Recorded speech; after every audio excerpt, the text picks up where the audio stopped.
Je vais commencer par peut-être présenter mes excuses, d'une part parce que je ne suis pas sûr d'être aussi intéressant que ce que vous venez d'écouter, et d'autre part parce qu'il va être question de tout à fait autre chose, mais je pense que la confrontation entre l'aïkido et de ce dont j'ai parlé peut donner lieu à des questions intéressantes, à savoir, donc j'ai parlé du dopage et de la pratique du dopage et de la façon dont on peut peut-être, dont la pratique dopante questionne le corps. Alors je vais commencer d'abord par donner une définition du dopage. Par dopage, je vais entendre l'absorption de produits pharmacologiques ou l'utilisation non thérapeutique de cellules, de gènes ou d'éléments génétiques en vue de soutenir et d'augmenter les performances physiques ou mentales de l'individu au-delà de ses capacités dites naturelles. Alors, avec le dopage, nous avons un cas réel de ce qu'on appelle l'anthropotechnie, où nous avons un cas réel d'augmentation. Et à ce titre, le courant transhumaniste s'est fortement interrogé sur le cas du dopage, parce qu'il a vu avec le cas du dopage une pratique d'augmentation réelle et non pas ce qu'il est possible de faire dans 20, 30 ans ou 40 ans, ce dont réfléchit aussi le transhumanisme par rapport aux connaissances scientifiques de notre époque. Donc au fond, pour le transhumanisme, le dopage est un laboratoire dans lequel il va tester ses thèses, dans lequel il va tester ses questions et ses problèmes. Et donc la question est un peu de savoir justement quelle thèse le transhumanisme a-t-il testé dans le cas du dopage. Et il me semble que ce qui est testé dans le cas du dopage, c'est une mise entre parenthèses de la finitude. Donc ce que le transhumanisme interroge, c'est que se passe-t-il lorsqu'on définit l'homme, lorsqu'on va définir l'homme comme n'étant plus un être fini, ce qui était la définition que l'on donnait jusque-là de l'homme.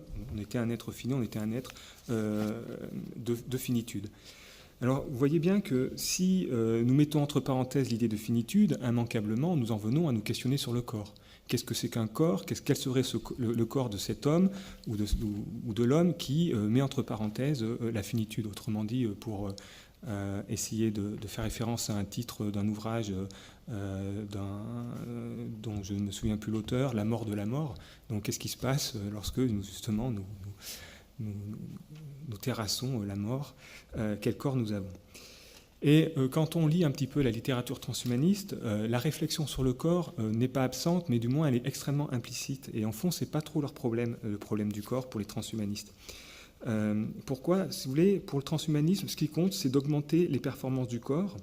Et ce que le transhumanisme, le transhumanisme ne réfléchit pas sur le fait suivant, à savoir qu'augmenter les performances du corps ou lui adjoindre un exosquelette ou lui injecter des nanoparticules, quand on lit les transhumanistes, on a l'impression que ça n'a aucune conséquence sur le corps vécu, sur le corps incarné, comme au fond s'il s'agissait de changer un vêtement, de changer de vêtement. L'idée d'augmentation, pour eux, suggère simplement la modification d'un moins vers un plus.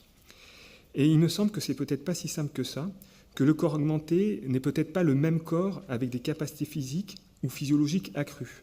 Et ce dont j'ai questionné, et ce qui me paraît être modifié dans la pratique dopante, c'est que on n'a peut-être plus la même idée du corps, ou plutôt, ce qui est interrogé, c'est que modifier le corps, c'est peut-être s'interroger sur ce qu'il faut entendre par l'être même du corps, autrement dit, c'est se demander, c'est chercher à savoir ce qui fait corps dans un corps. Et ce que je vais essayer de vous montrer, c'est que le corps augmenté, au fond, quand on cherche à l'analyser, peut-être qu'on aboutit à exactement l'inverse, c'est-à-dire on aboutit à un corps épuisé. Et donc j'essaierai de défendre cette idée que le corps augmenté est peut-être, au fond, un épuisement du corps. Alors je vais commencer, si vous voulez, par, malgré tout, essayer de définir ce que j'entends par corps. Et ce que j'entends par corps, ce n'est pas le corps biologique, ce n'est pas ce corps-objet que l'on peut décrire et sur lequel la médecine s'applique. Je vais d'abord essayer de définir le corps en tant qu'expérience. Quelle expérience faisons-nous du corps ? Qu'est-ce que faire corps ? Qu'est-ce que être dans son corps ? Et alors là, je vais m'inspirer un peu d'un philosophe hollandais qui s'appelle Spinoza, et je serai tenté de dire la chose suivante. Faire corps, être dans son corps, c'est faire l'expérience d'une certaine puissance, ou plutôt c'est faire l'expérience d'un degré de puissance, à savoir d'un degré de persévérance dans son être, ainsi qu'un degré de déploiement de son être. Puissance ou persévérance dans son être, qui s'affranchit en partie des frontières spatiales strictes du corps objectif. C'est-à-dire que l'expérience que nous faisons du corps ne coïncide pas exactement avec le corps objectif, le corps organique et biologique. Ainsi, si vous voulez, faire corps, c'est au fond s'affirmer dans la projection. Le corps va se projeter dans le monde extérieur. Par exemple, le prédateur qui fixe sa proie lointaine, on pourrait dire qu'il manifeste déjà une puissance de projection au sens où la vue le projette dans le monde auprès de sa proie. Il est déjà auprès de sa proie, son corps est déjà auprès de sa proie lorsqu'il la fixe. Et de la même manière, on pourrait comprendre la conscience, qui est thématisée par la phénoménologie comme une intentionnalité, c'est-à-dire la conscience de quelque chose. On pourrait comprendre la conscience comme l'expérience d'un corps qui se projette, qui fait corps parce qu'il se projette dans le monde extérieur. Alors qu'est-ce que ça veut dire, ça ? Ça veut dire que le corps ne peut pas se rigidifier dans une identité physique donnée, première chose. Ça veut dire d'autre part que le corps est affecté par un coefficient de plasticité, ce qu'on voit avec l'aïkido, deuxième chose. Et enfin, c'est postuler que le corps ne peut pas être complètement défini par une frontière dermique, à savoir que le corps, dans le temps même où il pénètre et affecte le milieu, il est en même temps pénétré et affecté par lui. Ça veut dire que qu'est-ce que c'est que faire corps ? C'est au fond faire l'expérience d'une certaine relation, et que le corps ne peut pas être une entité fermée ou une entité substantielle. C'est un être relationnel. Alors, cette puissance du corps qui donc s'affirme, ce degré, cette persévérance dans l'être qui s'affirme à travers le corps et par le corps, cette puissance, elle s'affirme par, dans et à travers un milieu. Ce qui veut dire qu'au fond, cette puissance ne peut se saisir, cette puissance corporelle ne peut se saisir comme puissance qu'à travers l'épreuve que nous faisons d'un milieu extérieur à nous. Or, le problème, c'est que le milieu n'est pas toujours ce qui répond au corps. Le milieu, souvent, est ce qui va faire obstacle à mon corps, autrement dit, ce qui va faire obstacle à la puissance corporelle, autrement dit, au degré de persévérance. Ce qui veut dire quoi ? Ça veut dire que la puissance du corps ne peut se déployer comme puissance, le corps ne peut s'affirmer comme corps, que par l'appréhension et l'expérience d'une impuissance qui se niche au sein même de la puissance.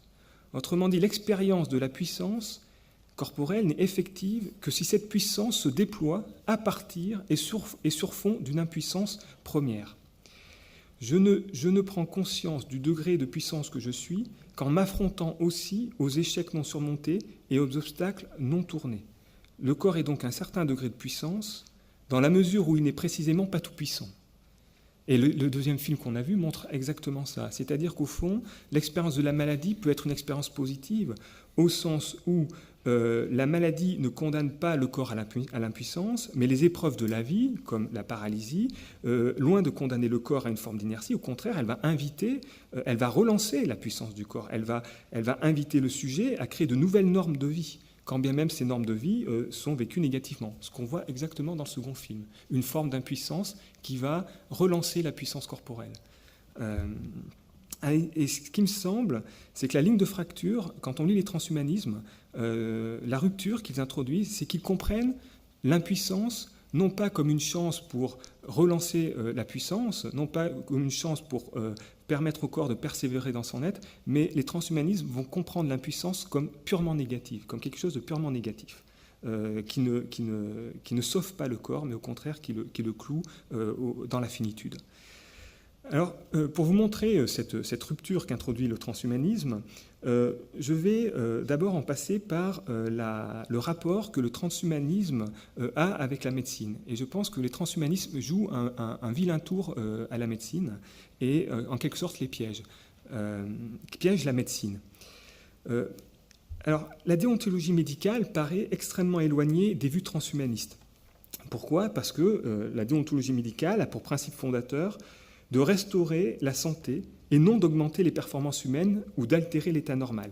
Donc il semble qu'il n'y a pas plus contraire au niveau des visées entre le transhumanisme et la déontologie médicale. Pourtant, on pourrait soutenir que le transhumanisme est une sorte de machine de guerre qui cherche à piéger la pratique médicale, c'est-à-dire que le transhumanisme va chercher à faire passer les pratiques d'augmentation comme une certaine continuité vis-à-vis des pratiques médicales. C'est-à-dire qu'au fond, ils disent que c'est une pratique médicale qui se poursuit et qui se continue, qui est dans le mouvement même de la pratique médicale. Et non...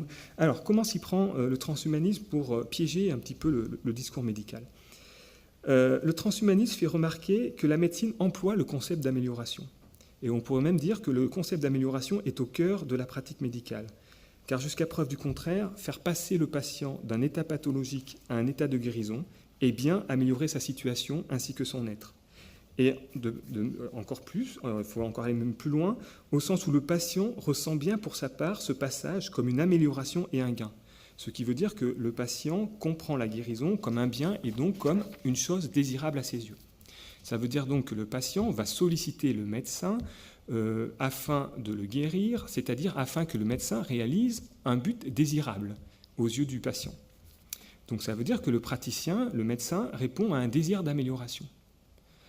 Maintenant, imaginez la chose suivante. Imaginez un patient qui comprend l'augmentation d'une de ses capacités physiques comme un but désirable. C'est-à-dire, imaginez un patient qui juge son état augmenté comme meilleur que son état initial et qui comprend sa frustration de ne pas réaliser ce but comme une source de souffrance. Alors, il va se tourner vers le médecin et lui demander clairement de répondre à sa souffrance comme n'importe quelle pratique médicale. Autrement dit, le médecin est sollicité ici, de la même manière que pour le malade, pour répondre et réaliser un désir d'amélioration. Et c'est exactement ce type d'argument que peut déployer un médecin qui va répondre favorablement à cette demande lorsque, par exemple, il va être intégré ou participer à une pratique dopante. Par exemple, dans le cyclisme, dans les équipes professionnelles de cyclisme, ce sont bien les médecins qui entourent les cyclistes et qui leur donnent les produits. Et on pourrait presque dire que cet argument, il est parfaitement rationnel. Par exemple, pourquoi faudrait-il discriminer la souffrance due à une maladie réelle et la souffrance due à la frustration de ne pas gagner le Tour de France, en sachant que cette frustration conduit à la souffrance même du cycliste qui n'arrive pas à gagner le Tour de France, et lui, il se perçoit, il a l'image de lui-même comme gagnant le Tour de France. On pourrait dire que la souffrance est exactement la même, au moins du point de vue psychologique. L'individu qui veut gagner le Tour de France comprendrait alors d'autant moins le refus d'un médecin de l'aider à gagner le Tour de France, qu'il s'adresse justement à lui en tant que médecin, c'est-à-dire qu'il s'adresse à lui en tant que personne apte à pouvoir répondre à une souffrance qui s'ancre dans le corps et qui a pour théâtre d'expression le corps. Donc il me semble que là, nous atteignons vraiment une ligne forte du transhumanisme, c'est-à-dire de cette tentative de justifier l'augmentation. Ce que disent les transhumanistes, c'est qu'ils défendent une modification de l'être humain, et ils défendent une modification de l'être humain en profondeur, c'est-à-dire qu'ils vont aller jusqu'à dire qu'il va falloir modifier le génome et trafiquer le génome humain. Mais s'ils défendent la modification de l'être humain, ce n'est nullement parce qu'ils estiment que le progrès technologique impliquerait de façon nécessaire une telle modification. Mais c'est au contraire parce que c'est le désir de l'homme qui implique qu'une modification du genre humain. Au fond, ce que fait le transhumanisme, c'est qu'il regarde dans l'histoire humaine et il dit « mais qu'ont fait les hommes ? Ils n'ont fait que transformer. Ils ont transformé la nature, ils ont transformé leur corps. Pourquoi faudrait-il leur interdire de se transformer eux-mêmes ? Pourquoi faudrait-il leur interdire de transformer leur propre nature et donc d'aller transformer le génome ? C'est-à-dire qu'il y a une continuité. Autrement dit, ce qui se passe, c'est que le transhumaniste dit nous continuons à répondre à un désir humain qui se traduit de la manière suivante, à savoir que l'état de vieillesse et l'état de mort est un état absolument indésirable, et que tout ce qui peut permettre de dépasser l'état de vieillesse et la mort et pour le transhumanisme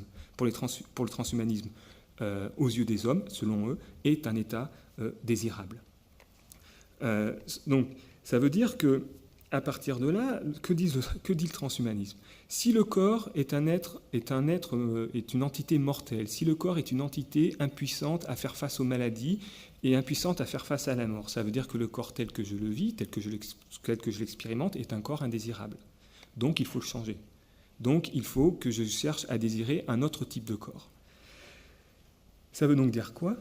Ça veut dire que le corps, tel que le comprend le transhumanisme, est un corps fondamentalement incomplet. C'est un corps qui manque à ce qu'il peut. Autrement dit, le transhumanisme comprend le corps comme non pas un degré de puissance, mais comme un degré d'impuissance. dans la mesure où le corps ne parvient pas à réaliser tout ce qu'il pourrait faire.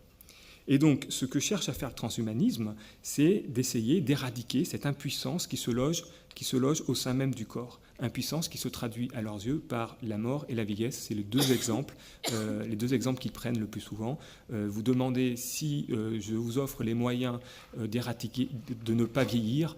Les transhumanistes font le pari qu'il y a très peu de personnes dans cette salle qui n'utiliseraient pas les moyens pour ne pas vieillir. Enfin, au contraire, qui prendrait des substances pour ne pas vieillir si je vous donne les moyens d'éviter la sénescence. Et donc le dopage, c'est justement une pratique qui à la fois comprend le corps comme une impuissance fondamentale, le corps exprime une impuissance fondamentale, et c'est aussi une pratique qui cherche à se relever de cette impuissance fondamentale. Il me semble que les raisons profondes du dopage ne sont pas d'abord à chercher sur le seul terrain matériel et économique. Ce qui motive le dopage, c'est que le sportif se fait un corps. D'accord ? Quand on est sportif, on se fait un corps. Et on se fait un corps dont on n'est jamais jamais sûr. Aussi entraîné soit-il, ce corps, je ne peux pas savoir à l'avance si mon corps va tenir lors de la compétition. Je ne peux pas savoir à l'avance si mon corps va répondre parfaitement et exactement à mes désirs de performance. C'est parce que le corps représente pour moi une incertitude absolue que le sportif va donc se tourner vers la science et vers le dopage pour réduire cette incertitude. Autrement dit, il va être, quand on regarde un peu la littérature secondaire en ce qui concerne le sport, et lorsqu'on regarde la science du sport, ce dont il est question, c'est qu'il est question de puissance développée, il est question de rendement, il est question de segment, autrement dit, il est question d'un corps mécanisé.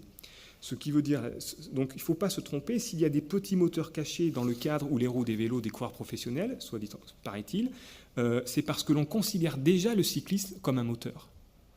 Donc en fait, le cycliste est déjà un moteur et on lui rajoute de la puissance en lui mettant un petit moteur dans le vélo.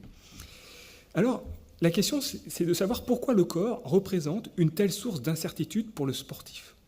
Alors même qu'on pourrait s'attendre à ce qu'il le connaisse parfaitement à force de le pratiquer, à force de l'entraîner. On entend souvent que le sport aide à mieux se connaître. Or, il me semble que ça, c'est plutôt une sorte d'idéologie qui masque le fait que le sport ne nous sert pas à mieux nous connaître, mais en fait, nous sommes sans cesse dans une forme d'incertitude vis-à-vis du corps, dont nous sommes. La tentation du dopage, elle s'enracine justement dans le hiatus entre un corps rêvé par le sportif, qui est précisément un corps purement mécanique, qui n'a aucun raté, dont les performances sont le résultat de calculs de rendement. Donc un hiatus entre ce corps rêvé et le corps réel que le sportif possède, qui ne peut jamais être à la hauteur de ce qui est attendu de lui, dans la mesure même où le corps que nous possédons n'est pas un corps mécanique, c'est un corps qui n'est pas mécanique parce qu'il ne se laisse pas entièrement déterminer par des calculs. Ce qui fait échapper le corps à l'emprise des calculs et à la géométrie des mouvements, c'est précisément sa nature organique, c'est-à-dire sa nature singulière.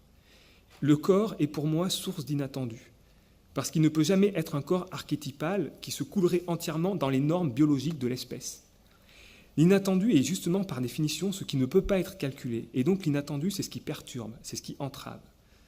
Or, l'inattendu, c'est quoi ? L'inattendu, c'est souvent une anomalie, c'est souvent un écart par rapport à une norme, c'est souvent une différence organique que le sportif va lui interpréter de telle manière qu'il va interpréter comme une faiblesse et qui va donc chercher à effacer ou qui va chercher à surmonter en s'augmentant, c'est-à-dire en augmentant son corps parce qu'il va comprendre justement le fait que son corps n'est pas purement parfait, n'est pas purement archétypal comme une faiblesse. Alors, vous voyez donc ce dont le sportif a horreur, c'est que son corps peut souffrir d'erreurs. C'est que le corps peut ne pas être tel que je le désire. Et donc, ce que le dopage met en avant, c'est que le désir va introduire un biais au sens où il va toujours me faire comprendre que mon corps, mon corps ne sera jamais sans cesse à la hauteur du désir. Et donc, Pourquoi mon corps ne sera jamais sans cesse à la hauteur du désir? Parce que finalement, il y a des potentiels du corps qui vont rester inexploités. Il y a des puissances corporelles qui vont rester non utilisées. Et ça, c'est ce dont ce sportif a horreur. Il faut qu'il exploite la totalité de la puissance de son corps. Il faut qu'aucun morceau de son corps ne reste inexploité. Et donc, le transhumanisme, c'est au fond ce courant de pensée qui se tourne vers les sciences et les biotechnologies comme les ressources permettant de surmonter le hiatus entre un corps rêvé et désiré et le corps réel. Autrement dit, le transhumanisme va chercher à penser un corps qui répond toujours au désir, ou un désir qui trouve toujours un corps prêt. Ce que l'on peut voir à l'œuvre dans le dopage, on se fait un corps qui toujours répond au désir lorsque l'on va se doper. Alors évidemment, à partir de là, est-ce que ce corps qui répond toujours au désir, ce corps qui est toujours prêt, ce corps qui exploite sa puissance sans réserve, sans reste, est-ce que ce corps finalement est un corps parfait? Est-ce que finalement j'arrive à réaliser une forme de perfection corporelle? Ou bien inversement, est-ce que nous n'aboutissons pas à une toute autre idée, à une toute autre image du corps lorsque nous sommes un corps augmenté ou un corps dopé? Et ce que je vais défendre pour finir, c'est que le corps augmenté ou le corps dopé, en fait, est un tout autre corps, ou plutôt c'est une toute autre idée du corps que l'on avance lorsque on essaye de réfléchir au corps dopé ou au corps augmenté. Ce que je vais essayer de vous montrer, c'est que le corps augmenté aboutit en fait littéralement à un corps épuisé. Et donc je vais un petit peu réfléchir sur cette notion d'épuisement. Et je vais essayer de justifier pourquoi le corps augmenté devient en fait un épuisement du corps. Alors l'idée d'épuisement, je la trouve analysée dans un petit texte de Gilles Deleuze qui s'intitule « L'épuisé » et que vous trouvez dans le commentaire que Gilles Deleuze a fait à l'œuvre de Samuel Beckett, dans donc un livre de Samuel Beckett qui s'appelle Quad. C'est un recueil de pièces radiophoniques et télévisuelles que Beckett a écrites, et Deleuze fait une sorte de postface où il réfléchit et il essaye de distinguer, l'épuisement, l'épuisé et le fatigué. D'accord ? La fatigue et l'épuisement.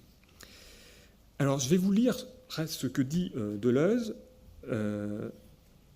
L'épuisé, c'est parfait. Donc l'épuisé, voilà ce qu'il dit. L'épuisé, c'est beaucoup plus que le fatigué.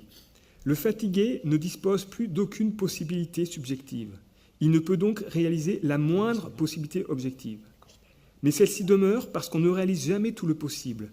On en fait même naître à mesure qu'on en réalise. Le fatigué a seulement épuisé la réalisation, tandis que l'épuisé épuise tout le possible. Le fatigué ne peut plus réaliser, mais l'épuisé ne peut plus possibiliser. Bon, alors, je commente très rapidement ce que veut dire Deleuze.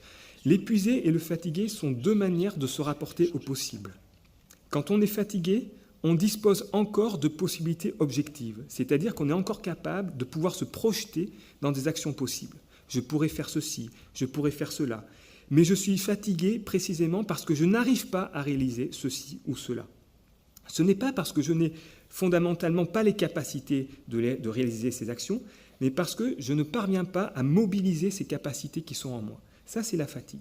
Donc ça veut dire que je reconnais la fatigue à ceci qu'elle rend impossible toute réalisation des possibles. Mais j'ai encore des possibles. Je me projette encore dans un futur. L'épuisement ne concerne absolument pas la réalisation du possible, mais l'épuisement concerne le possible lui-même. L'épuisé ne parvient même plus à se rapporter au possible. Ça veut dire que l'épuisé ne peut pas réaliser quoi que ce soit, car précisément, il n'a plus rien à réaliser. Et s'il n'a plus rien à réaliser, c'est précisément parce qu'il ne parvient plus à avoir des possibles.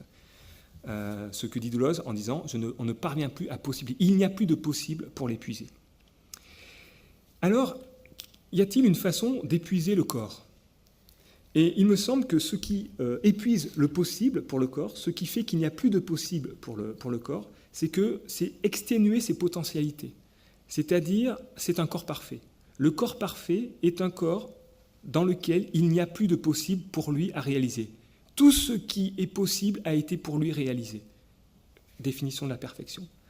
Et on peut donc se demander pourquoi cette saturation du possible par le réel, pourquoi cette puissance du corps qui se réalise complètement sans reste, aboutit au fond à un corps épuisé plutôt qu'à un corps plein de vitalité. Au fond, pourquoi la question c'est est-ce que le transhumanisme ne nous montre pas au fond, ne nous fait pas désirer, il nous fait croire que le corps parfait ou le corps augmenté est un corps plein de vitalité, alors que peut-être si on creuse, ça serait un corps purement épuisé, précisément à cause de sa perfection.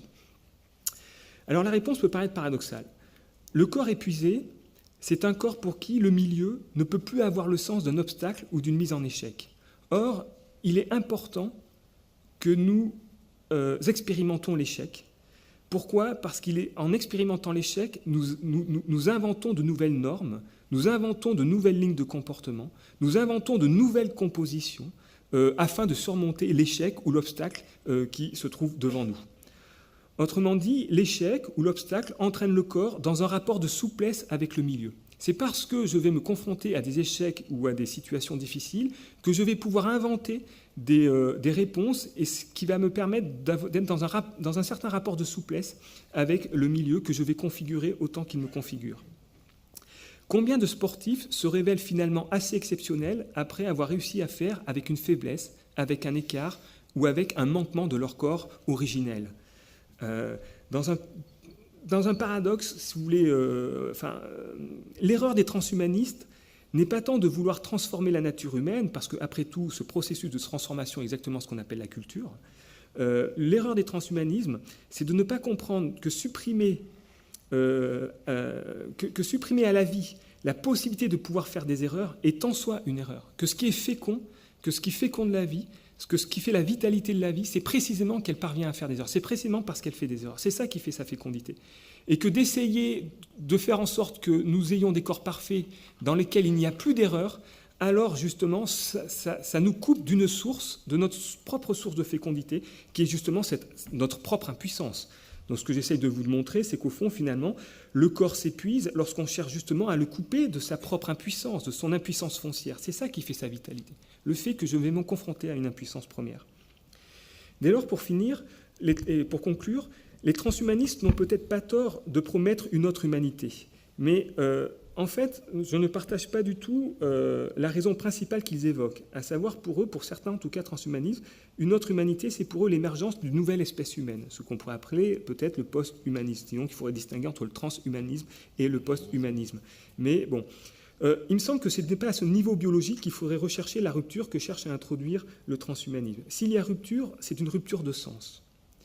L'homme, effectivement, devra bientôt peut-être se définir comme cet animal qui sort de la finitude.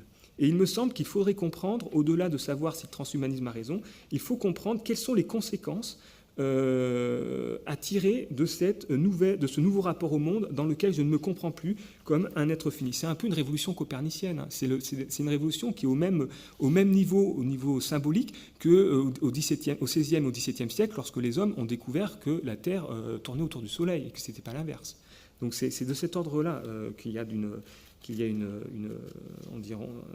sorte de révolution. Alors je tire quand même la conséquence, par exemple, sur le rapport conscience-inconscient. Si le corps est parfait, peut-on encore postuler un principe de réalité ? Le corps épuisé, nous promet le transhumanisme, risque fort de s'accompagner, ou disons qu'il faudrait aller jusqu'au fait que le corps épuisé pourrait s'accompagner ou être l'agent d'un épuisement du réel lui-même. Or, le réel, c'est bien un principe de frustration. Donc, s'il n'y a plus de principe de frustration, que faire de l'inconscient ? Je vous remercie.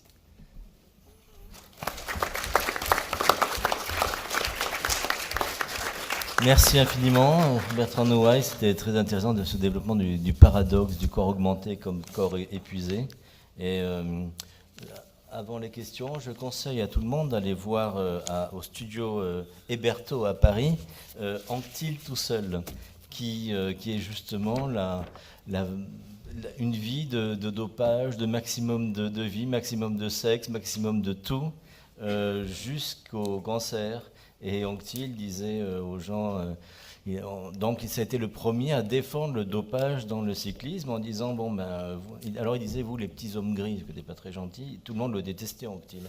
Et il disait, vous les petits hommes gris, occupez-vous de vos affaires, nous sommes des professionnels, laissez-nous faire notre show.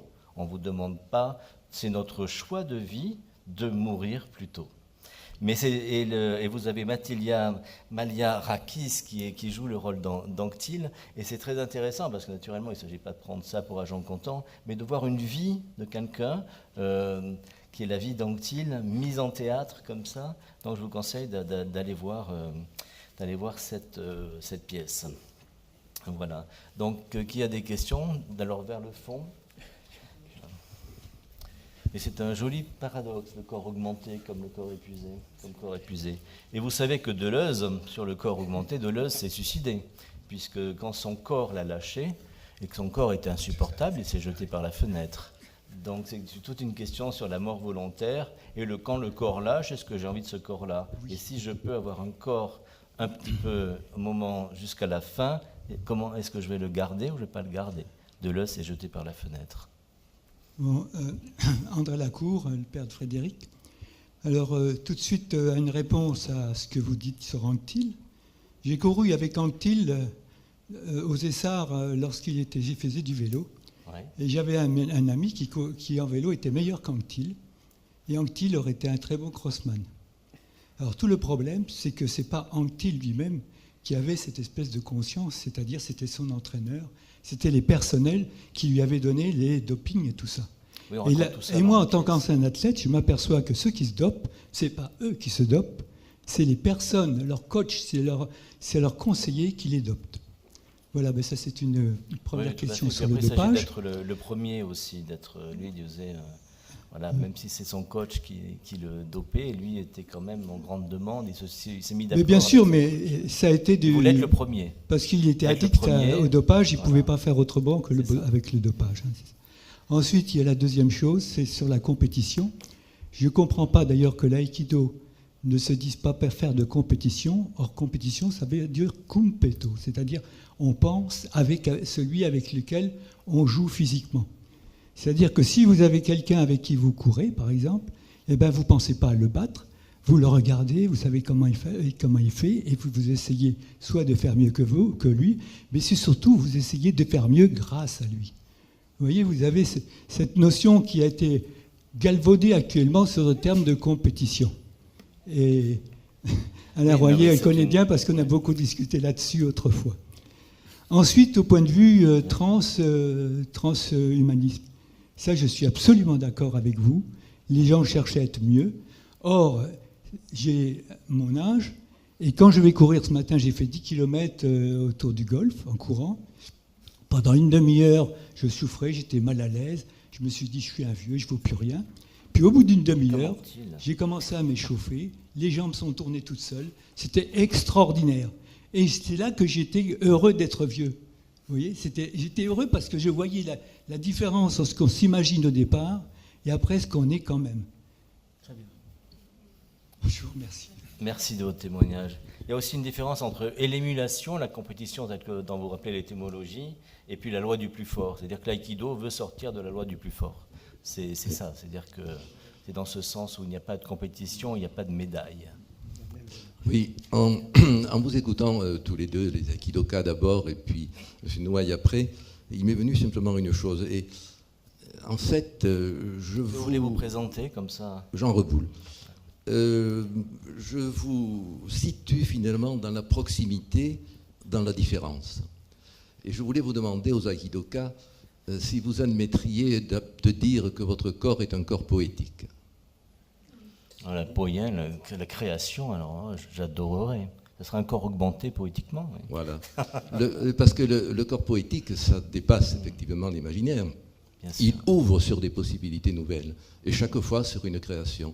Quand la métaphore s'épuise, la création est derrière. Merci beaucoup. C'est une définition exacte et très très forte de cette idée de création, revenir à la mode poétique. Merci. Oui. Oui, Jean-Christophe Weber, je suis médecin et j'ai une question pour M. Noailles. J'étais très très captivé par cette distinction entre la fatigue, c'est un grand problème pour nous en médecine, et l'épuisement. Et puis tout d'un coup, j'ai cru que je perdais un peu mon latin parce que pour moi, l'être parfait par excellence, c'est le divin, et on le dit plutôt tout puissant qu'ayant épuisé toute sa puissance. Et là, j'aimerais bien si vous pouviez le redire autrement, cette idée du corps épuisé ou exténué comme non seulement n'étant plus en acte, mais non plus en puissance. Alors, en ce qui concerne Dieu, Dieu est tout parfait au sens où il est en acte.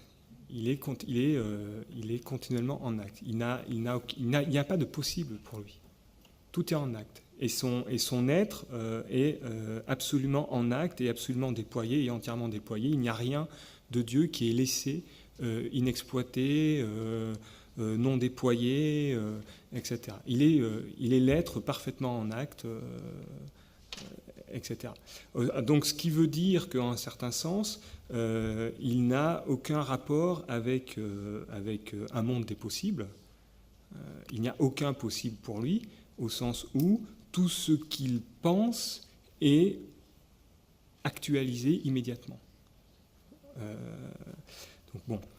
Dans cette mesure-là, ce qui paraît, ce que Deleuze cherche à faire, c'est qu'il justement, il se demande si dans l'épuisement, cette fois-ci l'épuisement corporel ou l'épuisement physique ou même l'épuisement psychique, l'idée étant que nous, pour la différence avec Dieu, c'est que nous sommes dans un rapport au possible. Enfin, nous sommes des créatures pour qui nous nous rapportons au futur selon la modalité du possible. Le futur est pour nous de l'ordre du possible. Et donc, dit Deleuze, le fait de supprimer pour nous, le fait de supprimer notre rapport au possible, ça ne se traduira plus par de la puissance, enfin comme Dieu. Dieu n'a pas de possible, il est entièrement en acte. Nous avons des possibles, et c'est ça qui fait que nous pouvons réaliser ces possibles, qui fait que nous pouvons nous rapporter au futur. Dès l'instant où nous supprimons notre rapport au possible, s'il n'y a plus de possible pour nous, nous ne réalisons pas une nature divine. Nous nous amputons d'une de nos dimensions humaines. Donc nous sommes épuisés. Enfin, est-ce que je réponds bien à votre question ? Vous voyez, vous avez raison, hein, c'est intéressant ce que vous dites, l'idée qu'effectivement Dieu aussi n'a aucun rapport avec le possible. C'est un être entièrement actuel, entièrement actualisé. Enfin là, c'est la définition de Spinoza que je donne. C'est pour ça que Nietzsche disait Dieu est mort, parce que tout est réinventé avec du surhomme. Une dernière question. Eh bien, nous nous retrouvons à 17h en remerciant tous les intervenants et en remerciant Marie-Elisabeth Sanselme pour nous avoir permis d'être là et d'inclure l'aïkido. Merci beaucoup, à 17h.